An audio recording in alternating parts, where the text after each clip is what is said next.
Kalorama, a recorded books hybrid imprint, presents The Centrist Solution: How We Made Government Work and Can Make It Work Again, by Senator Joseph I. Lieberman. Read by Rich Miller.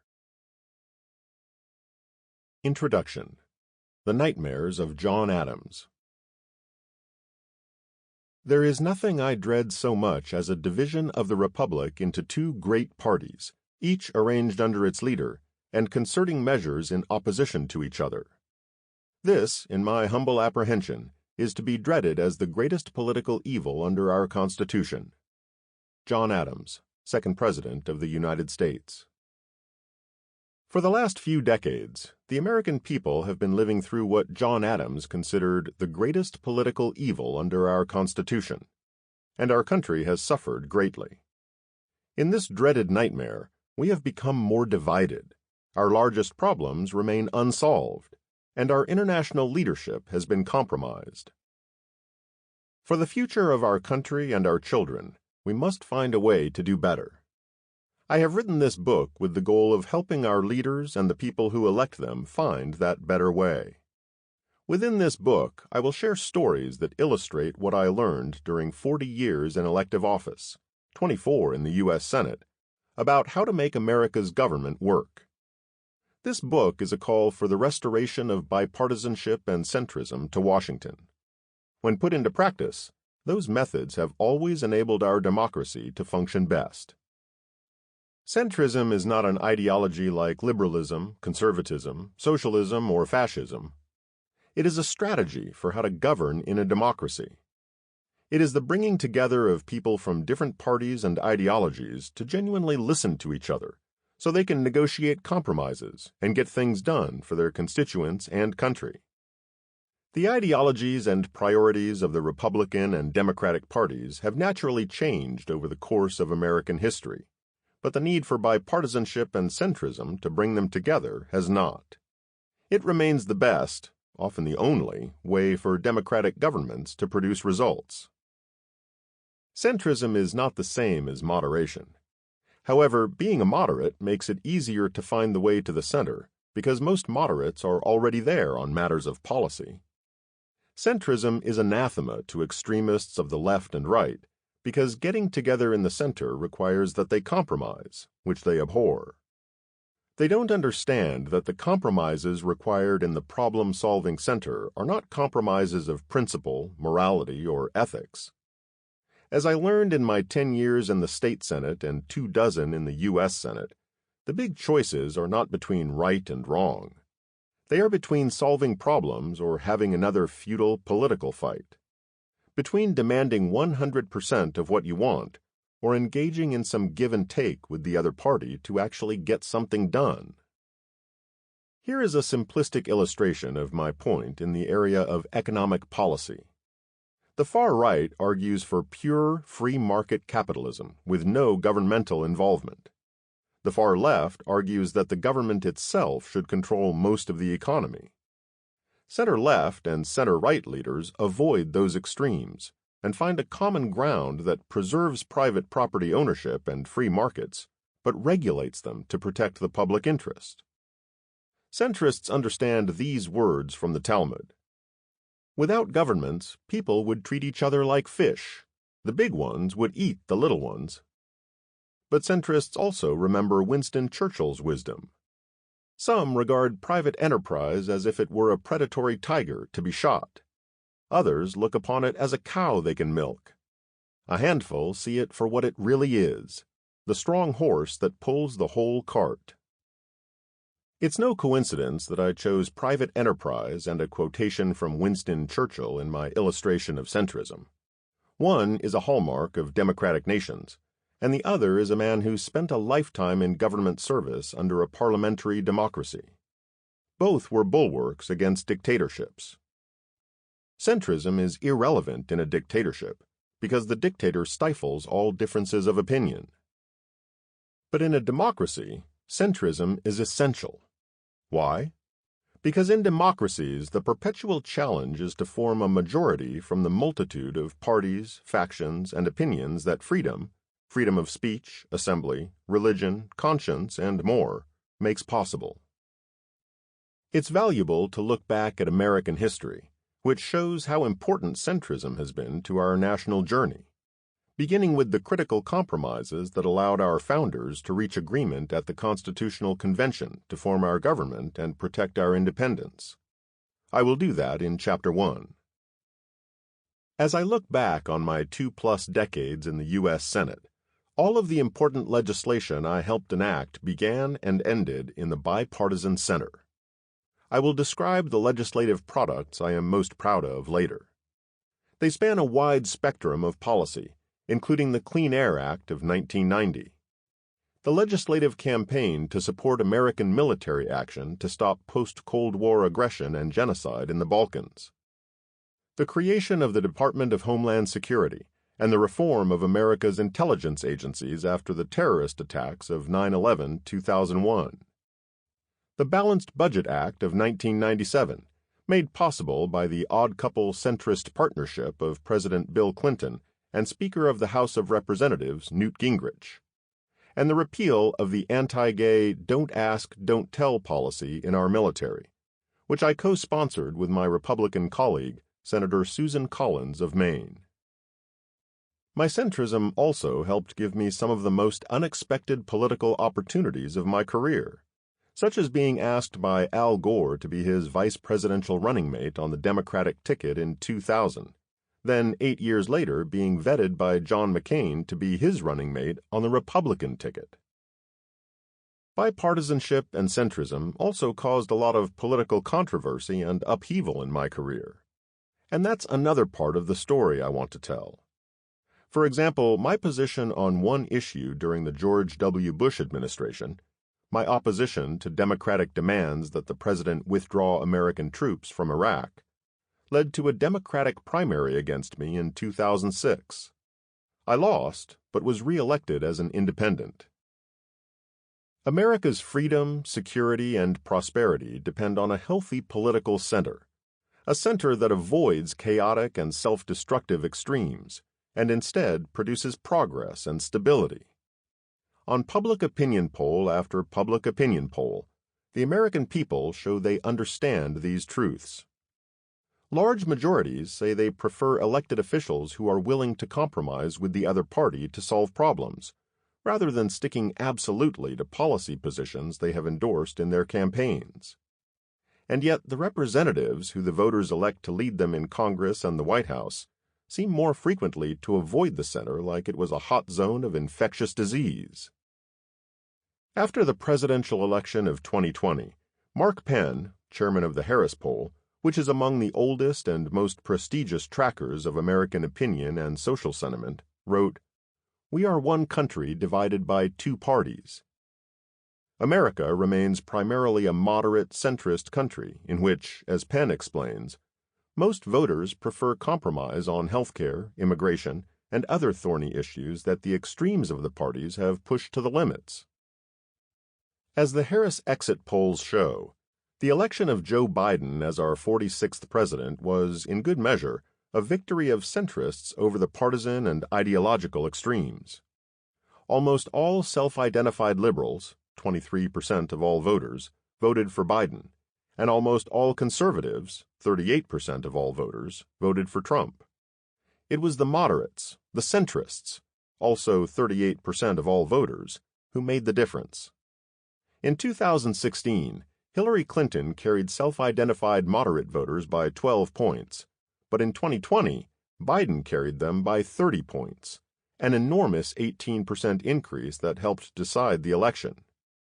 In some very encouraging ways, the 2020 election can be seen as a centrist uprising against partisan and ideological divisions, harsh personal rhetoric, and the resulting governmental gridlock in Washington. It is also true, however, that President Trump ran way ahead of the predictions of most pollsters in 2020, receiving more than 74 million votes, and in 15 battleground states, actually running more than 1 million votes ahead of Biden. Many Republican candidates for Congress and state offices who are loyal to Trump did even better. They got elected. In fact, the number of Republicans and Democrats who took the Senate or House oath of office to serve in January 2021 was almost even. It also seems clear that President Trump intends to remain the leader of the Republican Party at least until 2024, which will definitely work against it becoming more centrist. In sum, there is compelling evidence from the 2020 election, in spite of the polling and Joe Biden's centrist election, that shows there is still a big partisan divide in our country. As Mark Penn said, "We are one country divided by two parties." There is a lot of work to do before bipartisan centrism is back conclusively in American politics.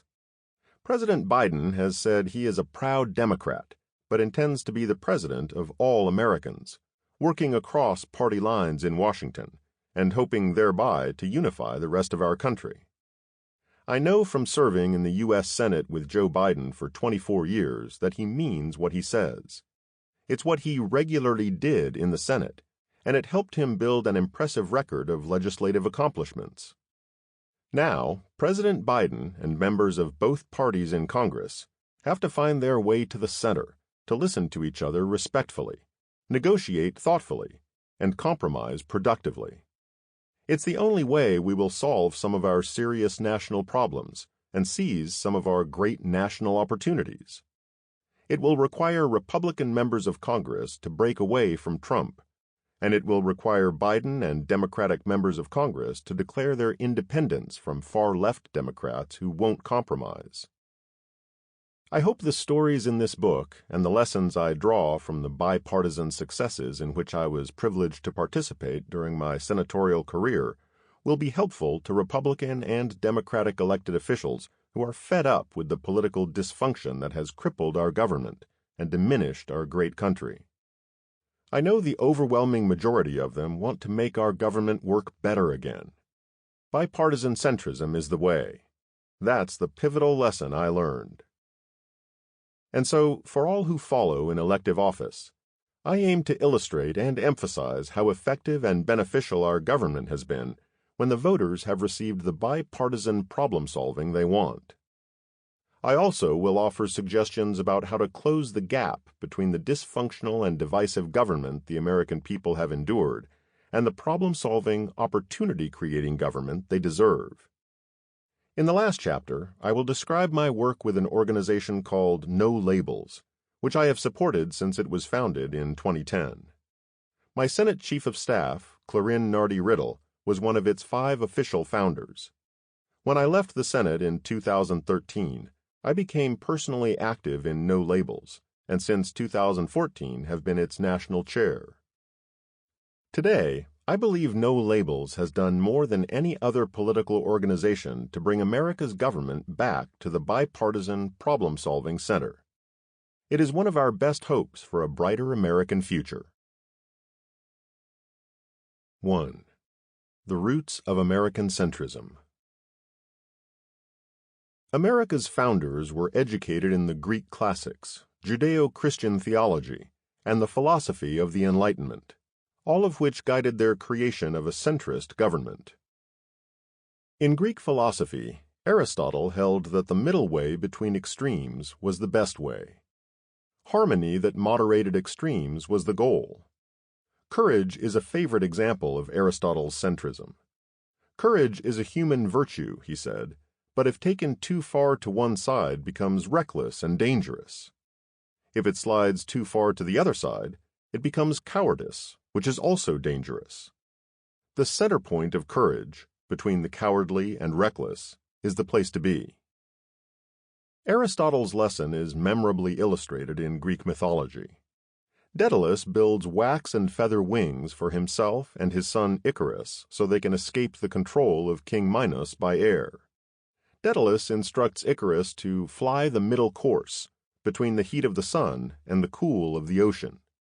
But Icarus is infatuated by his ability to fly, and goes higher and higher, closer and closer to the sun, until the wax on his wings melts, the wings separate from his body, and he falls into the sea and drowns.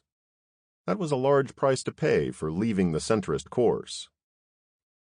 America's founders were well educated in Greek philosophy and mythology, but it was Judeo-Christian theology that influenced them more. There, they also found great value placed on the center path. In the Talmud, Rabbi Judah offers a parable that reads like Daedalus. There is a highway that runs between two paths, one of fire and the other of snow. If a person walks too close to the fire, this person will be scorched by the flames. If too close to the snow, this person will be bitten by the cold. What is the person to do? This person is to walk in the middle, taking care not to be scorched by the heat nor bitten by the cold. Maimonides, the 12th century Spanish Jewish philosopher and scholar, wrote, "The right way is the mean, namely that disposition that is equally distant from the two extremes in its class." Christian texts are full of appeals for personal and societal moderation as the natural result of living Christian values. Evil consists in discordance from their rule or measure. This may happen by exceeding the measure or falling short of it. Therefore, it is evident that moral virtue observes the mean. St. Thomas Aquinas. Let your moderation be known unto all men, because the Lord is at hand. Philippians chapter 4, verse 5. All things are lawful unto me, but all things are not expedient. All things are lawful for me, but I will not be brought under the power of any. 1 Corinthians chapter 6, verse 12.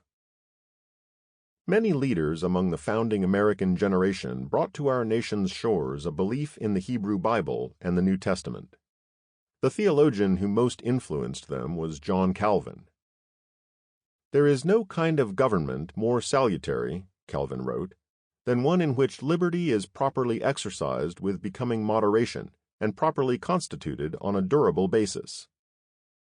Calvin's Protestant Reform theology can be described as centrist, sitting as it does between the extremes of Anabaptist liberalism and Catholic legalism.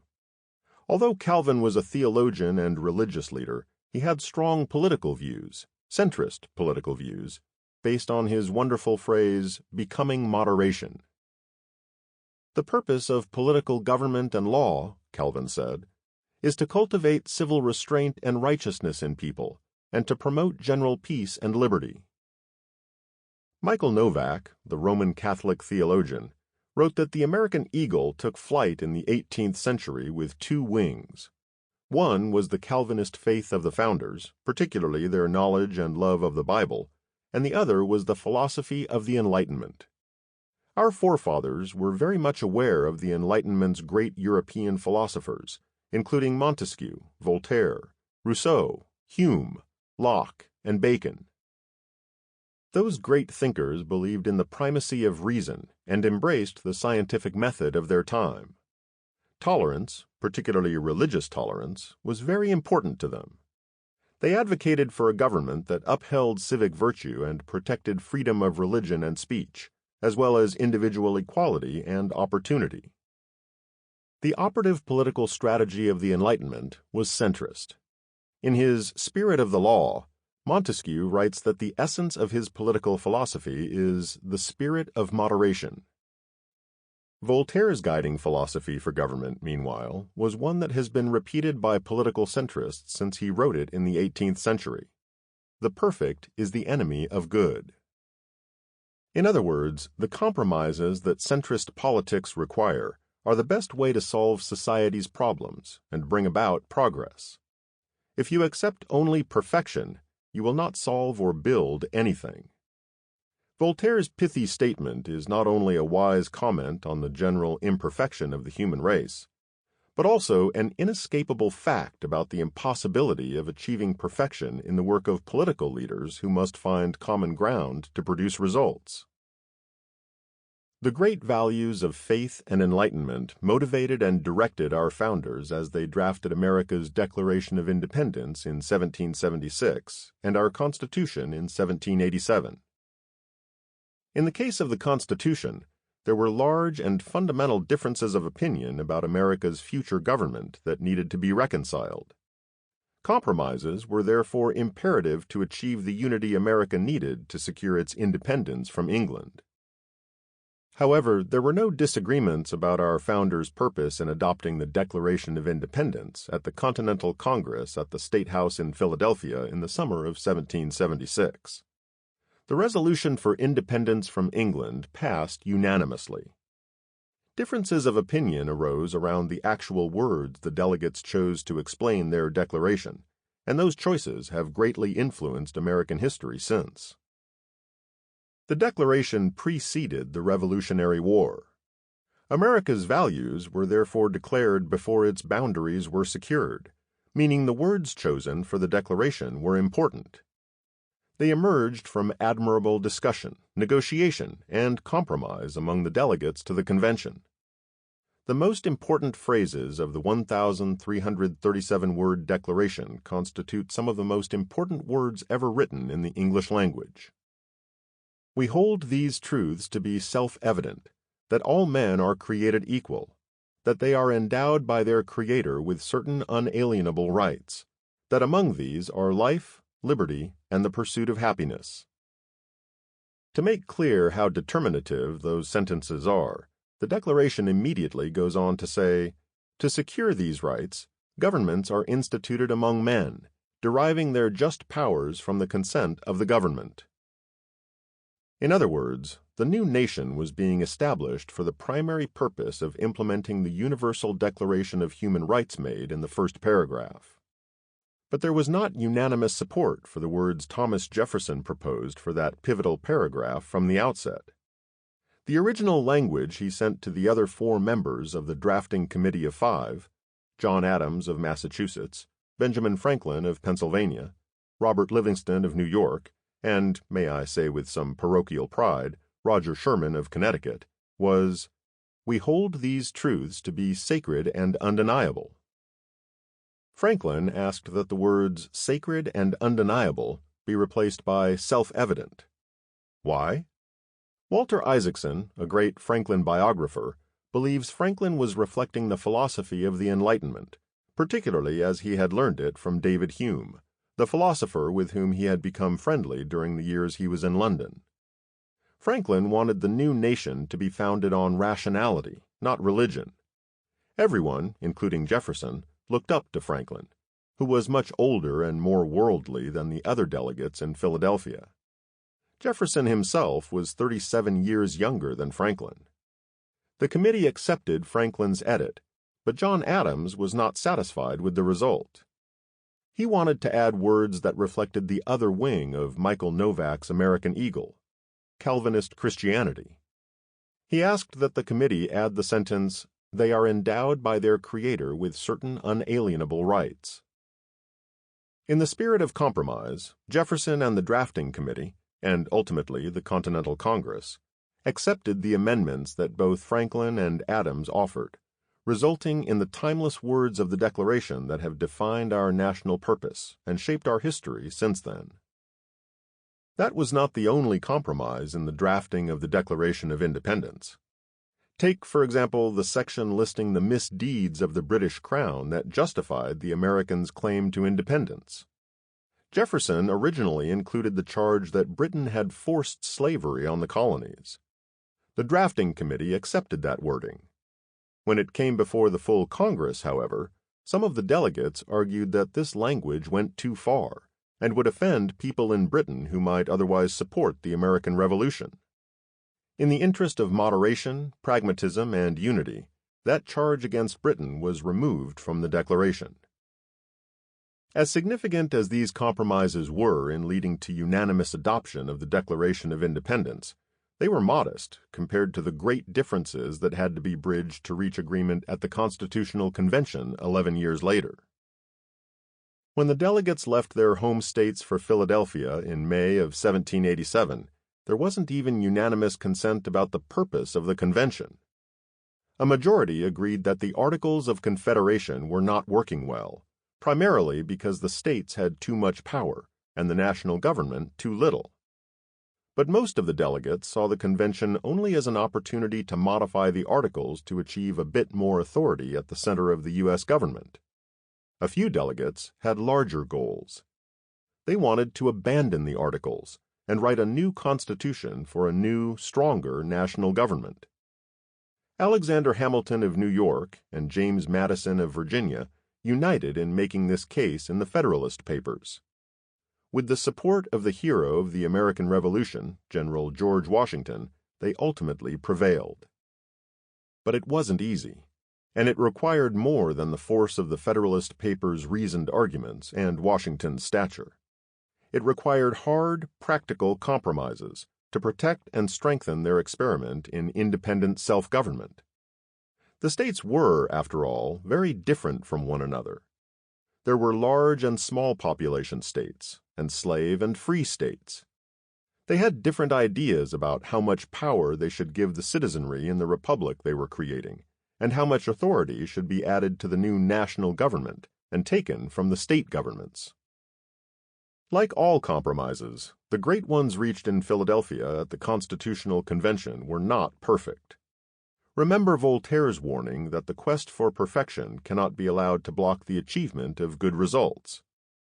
In the end, the delegates wrote a constitution and strengthened America in a way that has sustained and guided our nation since.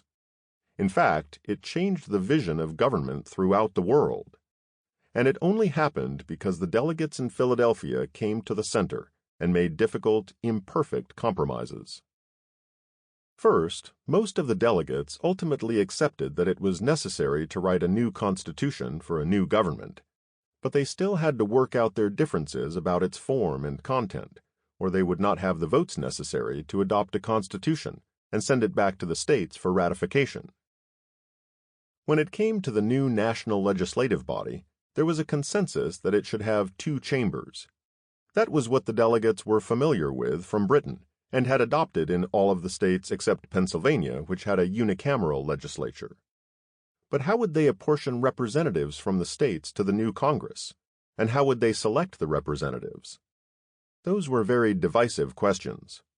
Large population states were pitted against small ones, slave states against free ones. The large population states naturally wanted representation in both chambers of Congress to be based on population. They were led by Virginia, which, together with Massachusetts and Pennsylvania, contained almost half of the young country's population. But the small population states at the convention, led by New Jersey, were larger in number, and they wanted each state to have equal representation in both chambers of Congress. Without their support, no constitution would be adopted at the convention. This dispute threatened to break up the convention and effectively end the American experiment. The delegates were gridlocked during the summer of 1787. The breakthrough came when the Connecticut delegation, led by Roger Sherman and Oliver Ellsworth, proposed what became known as the Connecticut Compromise. It was sensible and simple. Representation in the House would reflect the population of the states, but in the Senate, each state would have equal representation regardless of its population. Would enslaved Americans, who constituted 40% of the population of the southern states at that time, be counted in the apportionment of seats in the House? The Southerners wanted the slaves to be counted, but, of course, not to be freed. Many of the Northerners argued that if black slaves were to be counted, they should be liberated. James Wilson of Pennsylvania, appreciating that the larger population states like his, Massachusetts and Virginia, needed the support of some of the southern states to adopt a system of representation based on population, proposed that seats in the House be based on the free population plus 3/5 of the slave population. This dehumanizing compromise not only left slavery in America untouched, but gave the southern states about a dozen more seats in the Congress and a dozen more votes in the Electoral College. 9 states supported the 3/5 compromise. Only New Jersey and Delaware voted against it. The anti-slavery forces were upset by the 3/5 compromise and pressed for a ban in the Constitution on international slave trading into the U.S. In other words, although the Constitution would not alter the status of the current slave population, they wanted to legislate an end to the importation of more slaves. The southern states opposed that, and another compromise was reached. International slave trading would be banned in America, but not until 20 years later at the earliest, in 1808. There were also various proposals for how to elect members of Congress, many of them not really democratic. Hamilton proposed that the House... Sample complete. Ready to continue?